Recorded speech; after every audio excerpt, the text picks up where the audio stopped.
మీకు ఇన్స్పిరేషన్ ఎవరు, ఎందుకు? ఇన్స్పిరేషన్ ఏం కాదు కానీ ఇన్స్పిరేషన్ ఒకటి చిరంజీవి గారు, మెగాస్టార్ చిరంజీవి గారు. ఓకే, ఫస్ట్ది.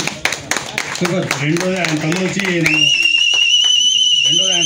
గట్టి పడేస్తున్నాడు పవన్ కళ్యాణ్ గారు. ఇంకా ఇప్పుడు వాళ్ళని వదిలే పరిస్థితి లేదు. Okay sir. సార్ చిరంజీవి గారే అన్నారు కదా, చిరంజీవి గారిది మీరు అడుగుదన్న సినిమా చూసారా? ఎన్నిసార్లు చూసింటారు? అప్పుడు ఒకసారి చూసారా? నేను దగ్గర 200 సార్లు చూశాను. 200 సార్లు ఎలా చూశాను తెలుసా? స్కూల్కి వెళ్తాను, అప్పుడు పావలా అనమాట. గేట్ దగ్గరికి వెళ్ళేసి పావలా ఇస్తే లోపలికి తోస్తాడు. ఇంటర్వెల్ తర్వాత సినిమా చూడడం అనమాట. అట్లా 200 సార్లు సినిమా చూశాను. అంత పిచ్చి సినిమా అంటున్నారు. సార్ ఇంకో క్వశ్చన్. లేదు, అంత మీరు ప్రిపేర్ అయ్యారండి.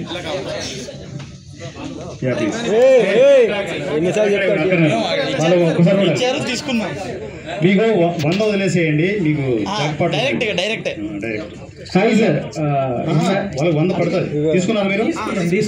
తీసుకున్న వాళ్ళు ఉన్నారు. డైరెక్ట్ ఏమి ఉండదు, 100 పడుతుంది. చెప్తున్నాను సార్. ఇందాక నుంచి అందరూ చాలా బాగా పొగిడేస్తున్నారు, డబ్బులు ఇస్తున్నారని దేనికో తెలీదు. బట్ క్వశ్చన్ అది సలహానో నాకు తెలీదు. ఓటీటీలో కూడా రిలీజ్ అవ్వని నాకు అనిపిస్తుంది. ఓటీటీ ఈ సినిమాలు థియేటర్లోకి వెళ్ళటం అనేది, మనం డబ్బులు ఇస్తే 100 థియేటర్లు కాదు 1000 థియేటర్లు అయినా దొరుకుతాయి. దొరుకుతాయి సార్. మేము ఇప్పిస్తాం సార్. ఉన్నారు సార్, ఎందులేదు సార్. ఫ్రాంక్గా 100 ఎన్ని లక్షలు ఇస్తే అన్ని థియేటర్లు దొరుకుతాయి అని చెప్పి ఇండస్ట్రీలో ఒక మాట ఉంది. 100లాది ఈవెంట్స్ మాట ఉండడం కాదు సార్.